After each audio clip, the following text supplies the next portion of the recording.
La Diócesis de Armenia te invita a navegar en el océano del tiempo para recorrer juntos la maravillosa historia de nuestra Madre la Iglesia. Escúchala a través de los podcasts de Historia de la Iglesia a cargo de los presbíteros Luis Fernando Orozco y José Luis López, porque lo que es la Iglesia lo dirá su historia.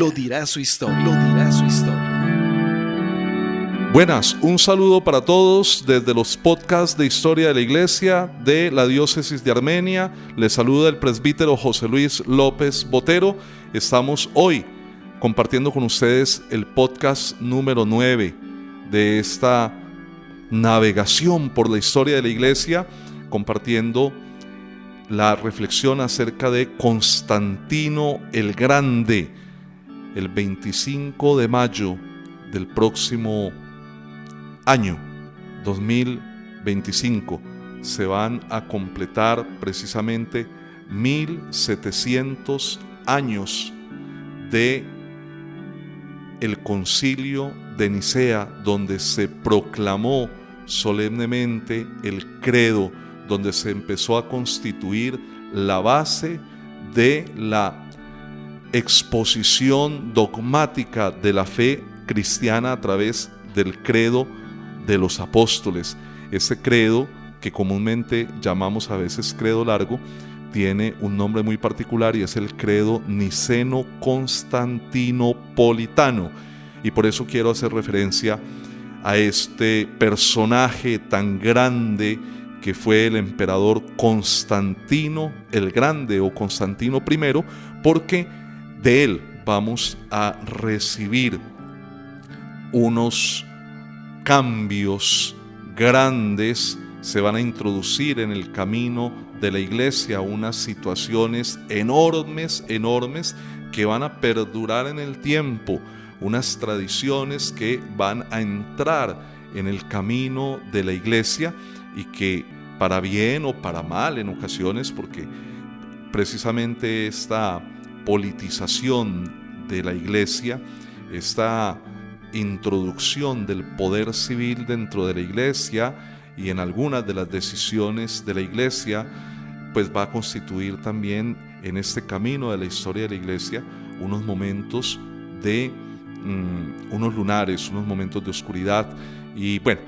todo eso comienza precisamente con Constantino el Grande. Nos vamos a ubicar en el siglo IV después de Cristo. Sean todos ustedes bienvenidos. En el podcast pasado habíamos considerado las persecuciones desatadas por un emperador llamado Diocleciano,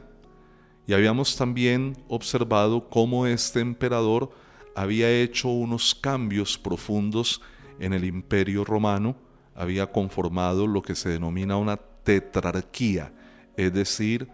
un poder distribuido en 4 manos, en 4 poderes, 2 para el imperio oriental, para la parte oriental del imperio, para la parte oriental del imperio, porque el imperio no está dividido, es un solo imperio gobernado por 4 personas. En la parte oriental del imperio se ubica Diocleciano, el emperador que desata estas persecuciones, estos edictos de persecución desde el año 303 hacia la jerarquía cristiana, hacia los fieles. Él como Augusto, que era el supremo mando, y otro personaje que llamado Galerio, que era el César. Y en Occidente está como Augusto, el señor Maximiano, y como César de Maximiano, un señor llamado Constancio Cloro. Este era el César. La vuelta con estos personajes es que al terminar el periodo, el mandato, el gobierno, sea por renuncia o por muerte de los Augustos, de Diocleciano y Maximiano, quienes debían sucederlos eran precisamente Galerio en Oriente y Constancio Cloro en Occidente. En el año 305, el 1 de mayo del 305, Diocleciano decide abdicar, decide renunciar de su autoridad como Augusto, decide retirarse, irse para su casa a descansar y obliga a Maximiano a que también él abdique aquí en el lado occidental. Y entonces en ese momento van a asumir como nuevos Augustos Constancio Cloro y en Oriente Galerio. Constancio Cloro no va a nombrar como César a su hijo, que es Constantino. Aquí entramos ya en materia con el tema de Constantino, que es hijo de Constancio Cloro. Él no lo va a nombrar como César suyo, sino que va a nombrar a un señor que llama Maximinio Daia para el occidente. Solo que Constancio va a morir muy pronto, un año después. En el año 306, Constancio va a morir y las tropas de Constancio, él va a morir por allá, en Britania, en lo que hoy son las Islas Británicas, en lo que es la actual ciudad de York, antiguamente se llamaba Boracum. Por allá va a morir el papá de Constantino y las tropas de este Augusto van a nombrar de manera ilegítima a su hijo Constantino como nuevo Augusto, como nuevo emperador, de manera ilegítima porque quien debía sucederlo en el trono era precisamente el señor Maximinio, que era el César de el Augusto Constancio Cloro. Entonces este muchacho ya más o menos sobre los 30 años, que es elegido nuevo Augusto por las tropas, que usurpa el poder imperial, se viene a tierra continental desde Britania, porque él es elegido allá en Britania, precisamente el 25 de julio del año 306. 25 de julio del año 306, él es elegido nuevo emperador. Él se viene aquí a suelo continental, a Europa, en esta región de los galos, de lo que es Francia, entra en guerra con algunos pueblos bárbaros, logra someterlos, dominarlos e integra a sus tropas muchos de estos hombres, y es así como él sigue en ese avance creciente y se va a enfrentar con otro usurpador, porque ¿cómo les parece que va a aparecer en escena un personaje que se llama Magencio? Magencio, que es hijo de Maximiano, del antiguo Augusto de Diocleciano, sigue también los pasos de Constantino, también usurpa el poder, da un golpe con apoyo de algunos personajes del Senado romano, da un golpe impugnando el título a Severo, que era el nuevo Augusto de la parte oriental. Y en fin, esto se vuelve una lucha de poderes, una competencia, se dan muchas batallas, pero aquí vamos a hacer referencia especialmente a una batalla, y es la batalla en el puente Milvio. Esa batalla va a tener lugar el 29 de octubre del año 312. Es decir, que ya han pasado 6 años desde que Constantino ha sido elegido de manera ilícita, ilegítima, por sus tropas, por sus hombres. Ha sido elegido, ha sido reconocido como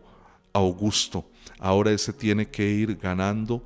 ese nombre, esa dignidad, ese título a fuerza, porque políticamente era un usurpador igual que Magencio, y estos dos usurpadores van a entrar en choque. Estos dos delfines del poder van a disputarse el poder, la hegemonía en la parte occidental del imperio. Ellos van a entrar en guerra, se van a preparar, se van a alistar con sus hombres y van a tener un encuentro definitivo el 29 de octubre del año 312, la famosa llamada Batalla del Puente Milvio. Y de hecho, en el Vaticano, los artistas medievales luego van a hacer pinturas y van a ser monumentos de Constantino, y una de las pinturas que están allí es la representación de la batalla del puente Milvio de octubre del año 312, porque esa batalla de la cual va a salir vencedor Constantino, pues va a darle a Constantino la hegemonía sobre la parte occidental del imperio, y luego él va a vencer al representante del oriente, a Licinio, lo va a vencer también en el año 324, y el poder imperial romano va a quedar concentrado de manera absoluta en las manos de Constantino. Pero esa batalla tiene una leyenda previa demasiado importante en el desarrollo y la historia del cristianismo, y en el acercamiento que va a tener Constantino a la comunidad cristiana, a la iglesia cristiana, que todavía no es una religión oficial del imperio. Eso va a empezar precisamente con Constantino, ¿no? Todavía son pequeñas comunidades eclesiales de base regadas en las distintas provincias del imperio romano, diseminadas, pero que todavía no tiene la estructura y la institucionalidad oficial que va a configurarse precisamente a partir de la intervención de Constantino en la vida de la iglesia. ¿Qué sucedió poco antes de la batalla del 29 de octubre del año 312 en el puente Milvio? Dice Eusebio, el historiador eclesiástico, dice que en su relato acerca de la vida de Constantino, dice que él vio una cruz luminosa en el cielo con un mensaje, con una frase en latín que decía: con este signo vencerás, in hoc signo vinces, con este signo vencerás, o en este signo vencerás. Y él no entendió muy claramente el significado de esa revelación, de esa visión que tuvo. Luego entonces señala Eusebio de Cesarea que él va a tener un sueño, él se va a soñar con Cristo, y que Cristo le va a explicar que si él porta en su estandarte imperial el signo cristiano, que él va a vencer en la batalla a Magencio, en el puente, en la batalla que se va a dar finalmente en el puente Milvio. Entonces Constantino, al despertar, él manda a colocar en el estandarte imperial dos letras griegas, que son las dos primeras letras del nombre Cristo en griego. Es la letra J y la letra Ro. A quienes de pronto quieran profundizar en esto, pueden buscar en internet, en imágenes, pueden buscar la palabra crismón. La palabra crismón les va a arrojar una imagen de estas dos letras que están también presentes en muchos de nuestros elementos litúrgicos, muchos de los manteles o los ornamentos, y es como una P. Imagínese usted una P grande y en el vertical de la letra P una X. Yo creo que ya al escuchar esta descripción muchos tal vez entienden de qué estamos hablando. Pues esas dos letras, eso que parece una P, no es una P, esa es una Ro griega, que transliterándola podríamos hacer un equivalente con nuestra letra R o R, y la X que está sobre el vertical de la Ro no es una X nuestra, sino una letra J, una letra griega llamada J, y que podemos transliterar o hacer un equivalente con la letra J nuestra, porque en griego no se dice Cristo, sino Cristo, ¿sí? Como si fuera con una J, Cristo. Entonces, son las dos primeras letras de el nombre Cristo. Eso es el crismón, y esas dos letras las va a colocar Constantino en el estandarte imperial, y otras tradiciones, otras leyendas dicen que también en los escudos de los soldados la va a mandar a colocar Constantino en los escudos de los soldados, también cuando va a tener su batalla contra Licinio en el año 324, que recordemos era el Augusto de la parte oriental del imperio, ya que aquí en Occidente había quedado como único Augusto Constantino después de vencer a Magencio, al otro usurpador, en la batalla del puente Milvio en el año 312. Entonces, animado por el estandarte cristiano, animado por el emblema del crismón, confiado en las palabras latinas que había contemplado allá en el cielo con la cruz luminosa, Inoc signo vinces, con este signo o en este signo vencerás, Constantino se enfrenta con Magencio, lo derrota, se hace con el poder y empieza a mostrar, a desarrollar una política favorable. Empieza a acercarse a los cristianos que habían sido duramente perseguidos, como lo hemos explicado en nuestros podcasts anteriores. Pues Constantino va a empezar a acercarse, va a empezar a mostrar un cierto cariño, una cierta amistad hacia los cristianos sin ser él todavía cristiano. Él sigue manteniendo los cultos paganos, él sigue siendo favorable al politeísmo de los romanos, a la religión del Estado, de la República, del Imperio, y que va a variar a partir del año 313, y es que van a cesar las persecuciones porque él se reúne con Licinio en el año 313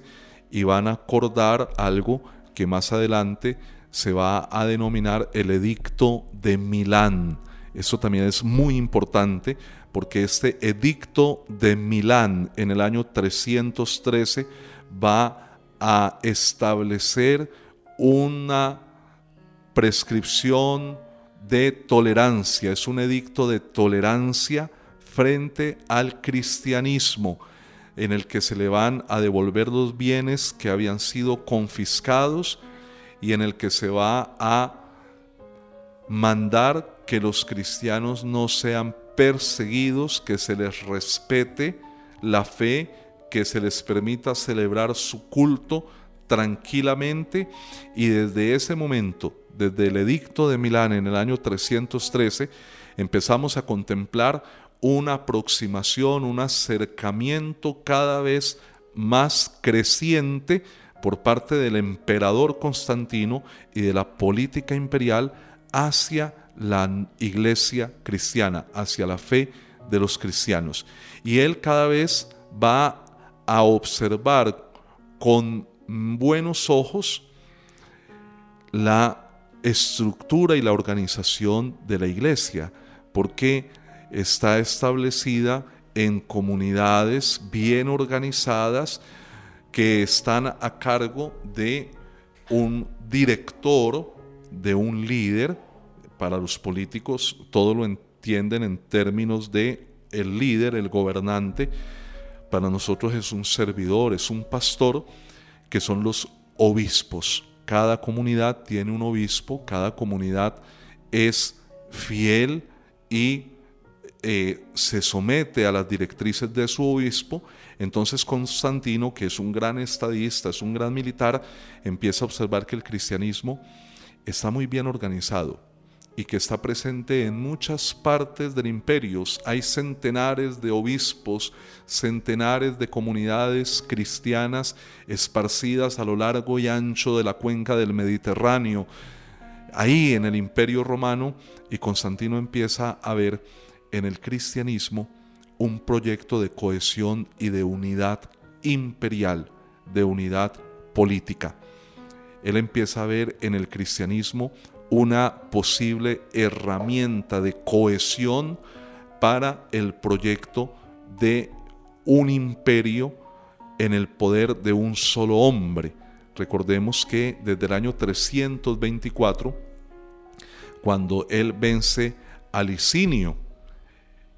se queda con el poder absoluto del imperio. Aparte de que la fe cristiana es una fe monoteísta, entonces también le venía a Constantino en su proyecto político de unificación del imperio romano, del poder del imperio romano, mejor, tener una sola religión, una sola fe, un número creciente de creyentes en un solo Dios para un solo emperador. Entonces Constantino muy posiblemente no fue tanto un tema de piedad cristiana lo que le movió a acercarse a los cristianos, a tratarlos con consideración, a emitir el edicto de Milán en el año 313, este edicto de tolerancia, sino que también había detrás de esto unos intereses políticos claros de utilizar el cristianismo como un medio de cohesión de su proyecto de gobierno imperial. Pero al mismo tiempo va a encontrar Constantino que hay ciertas divisiones en las iglesias, que las iglesias a veces entran en choques por temas doctrinales, porque todavía no se ha constituido de una manera definitiva una postura dogmática que aclarara y ayudara a superar esas diferencias, y por eso Constantino, que no ve con buenos ojos para su proyecto de unidad que las iglesias cristianas estén teniendo diferencias, controversias doctrinales, él empieza a intervenir. Empieza a hacerlo con las iglesias del norte de África, porque en las iglesias del norte de África se están dando esos conatos de luchas intestinas, y Constantino empieza a enviar cartas pidiendo a los obispos de esas iglesias que se coloquen de acuerdo, que se pongan de acuerdo sus iglesias en esos problemas de orden teológico, de orden doctrinal, porque eso no les sirve para su propuesta o para su proyecto de unidad política en la que el cristianismo puede ser profundamente útil. No se le puede dividir la iglesia cristiana. Va a aparecer en escena un señor que llama Arrio.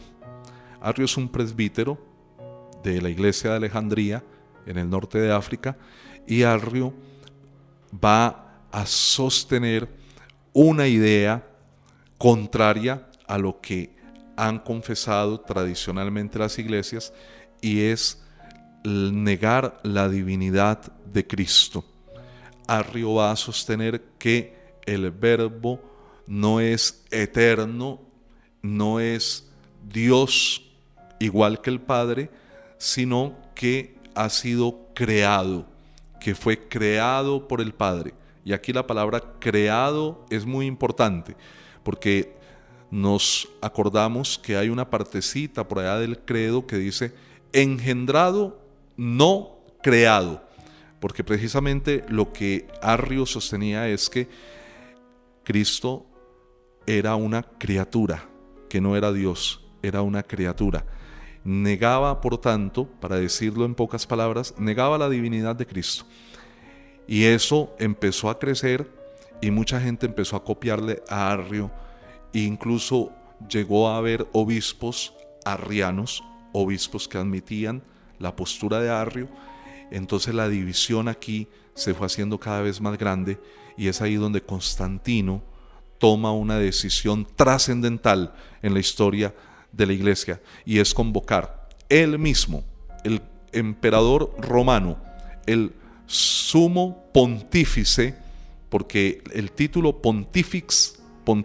Maximus no era del obispo de Roma, era del emperador.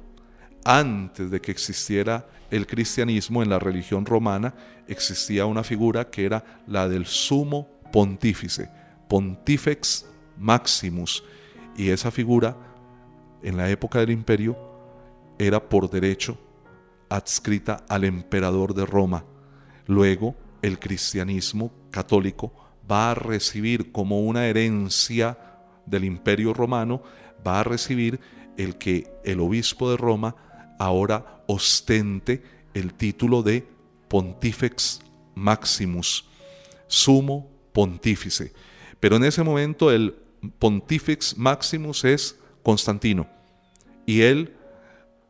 considerando que no viene bien a la iglesia que esté dividida por unos temas de naturaleza teológica, va a pedirle a los obispos de las distintas iglesias que se reúnan y aclaren esa situación.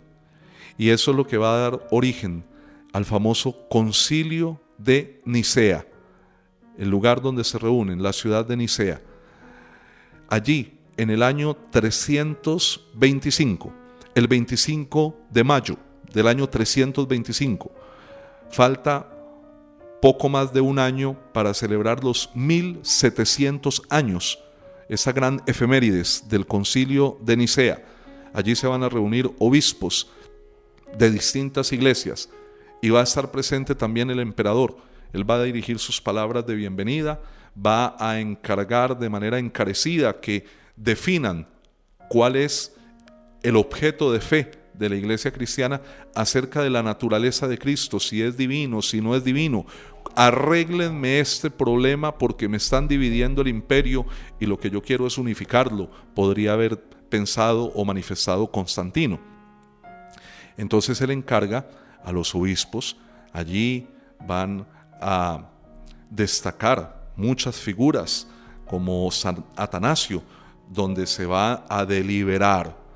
a alto nivel, ¿sí? Esto va a ser de alto nivel filosófico, todo lo que tiene que ver acerca con la naturaleza de Cristo, la sustancia de Cristo, y finalmente se va a decantar el problema o la división o la discusión, se va a decantar por lo que en lenguaje teológico, cristológico, se denomina la homoousios, que es la homoousios. La palabra homo es igual, ousios, ousia es naturaleza. Que Jesús, o que el verbo de Dios que se encarnó en María, este verbo de Dios es de la misma ousia, es de igual ousia de el Padre, de la misma naturaleza del Padre, y por eso el credo que se va a empezar a constituir y a institucionalizar como la única verdad oficial de toda la iglesia es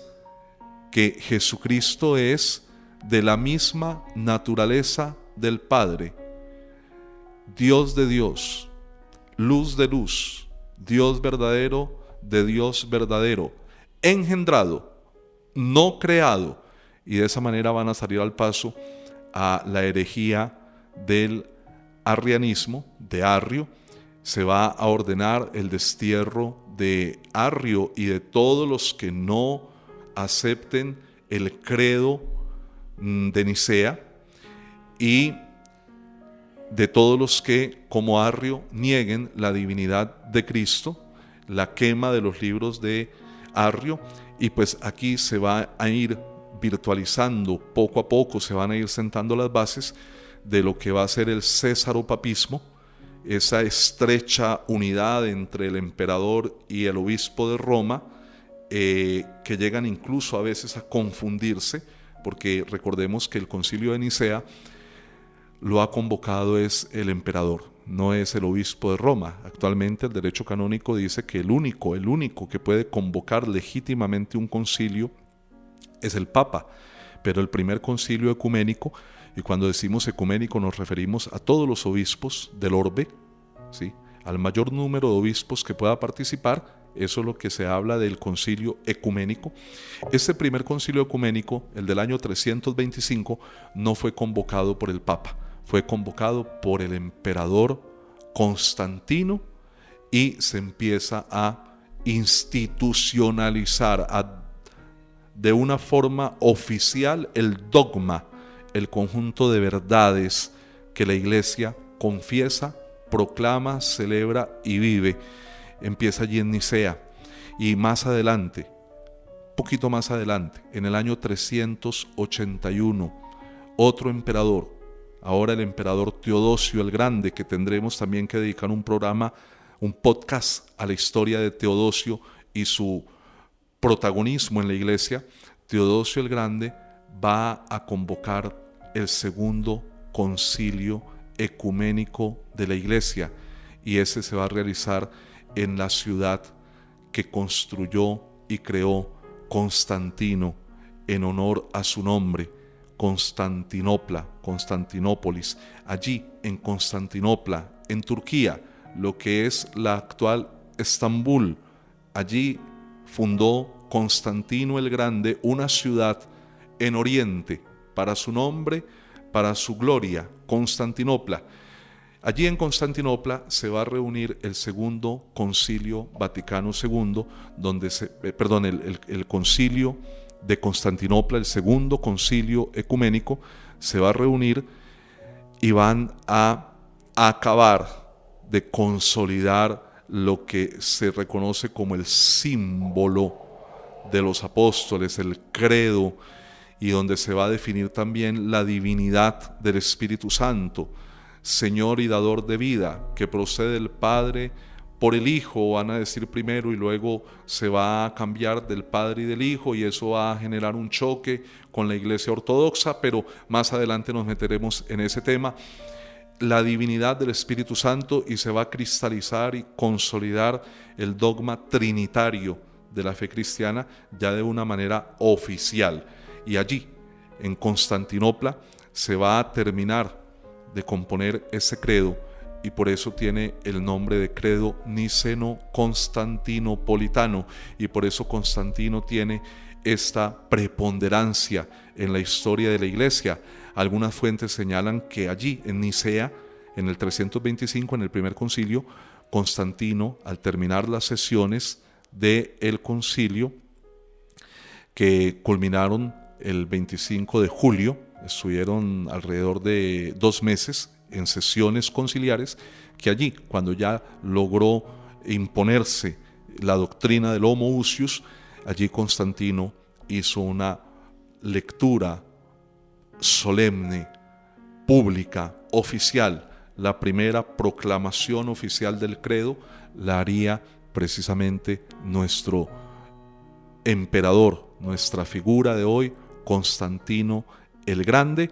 que sin embargo todavía no se había hecho cristiano. El cliente no era todavía ni siquiera bautizado. Él seguía teniendo su mentalidad politeísta y muy afín con el cristianismo, muy cercano, muy colaborador, muy querido, tan de la casa, pero él todavía no es cristiano. ¿Cuándo se va a convertir Constantino? Ya al final de sus días, que lo vamos a ubicar en el año 337. Él está allá hacia el oriente, en Turquía. Él manda a construir en Constantinopla un mausoleo con 12 tumbas vacías, que se supone que debían ser ocupadas con los restos de los 12 apóstoles, y una tercera tumba en el centro, que es la de Constantino, el 13º apóstol, porque él se considera un apóstol de la iglesia de Cristo, y allí lo sepultan. Luego su hijo Constancio va a ampliar este complejo sepulcral, y es lo que se conoce actualmente como la Iglesia de los Santos Apóstoles en Estambul. Hacia el año 337, ya muy enfermo, Constantino va a recibir el bautismo por manos de un obispo llamado Eusebio de Nicomedia, y este bautismo es realizado por un obispo arriano. Eusebio era un obispo arriano, después de que en el año 325 habían expulsado a los arrianistas, habían declarado el destierro para todo el que confesara la doctrina arriana. Pues Constantino, dando muestras de su apertura, de su capacidad de estar con unos y con otros, pues se hace bautizar en Bitinia, al norte de Turquía, por el obispo arriano Eusebio de Nicomedia. Recibe el bautismo ya al final de sus días, pensando en que era mejor hacerse bautizar cuando ya uno estuviera cerca a la muerte, para no tener como mucho tiempo de volver a pecar, porque se establece que después del bautismo se debe vivir una vida lo más santa posible, y por eso, porque el bautismo se recibe una sola vez, entonces Constantino no se quiso hacer bautizar sino cuando ya estaba a puertas de la muerte, para que no tuviera mucho tiempo de volver a pecar, y así muere el 22 de mayo del año 337, después de haber gobernado por un periodo de 3 décadas el Imperio Romano, después de haber usurpado el poder como Augusto, después de haber vencido a Magencio con el signo de la cruz, con el signo del crismón, después de haberse apoderado primero del imperio en su parte occidental y después de haberse apoderado del poder oriental del imperio en el año 324, su inferencia en el cristianismo, su llamado a la unidad de la iglesia, su tarea por unificar bajo un solo credo, bajo un solo dogma, la fe de los cristianos, su convocar el concilio de Nicea en el año 325, que celebraremos los 1700 años el próximo año, y después de haber construido un mausoleo con su tumba al lado de las otras 12 tumbas y considerarse el 13º apóstol, este hombre empezó a abrir el camino para lo que va a cristalizarse durante la Edad Media como la Iglesia Católica, tan cercana a el poder del imperio, tan estrechamente ligada a las autoridades, a los reyes, ¿sí?, tan politizada en ocasiones, y que lamentablemente pues trajo consigo muchas dificultades y a veces nos las sigue trayendo, pero también cómo negar la preponderancia de Constantino el Grande en esta navegación de la historia de la Iglesia. Los dejamos con esta historia tan maravillosa de el Constantino I, del emperador Constantino I, y los esperamos en el podcast número 10. Para todos y todas los que nos escuchan, les deseamos muchas bendiciones, mucha paz, y que acaben de tener un resto de día o de noche muy feliz.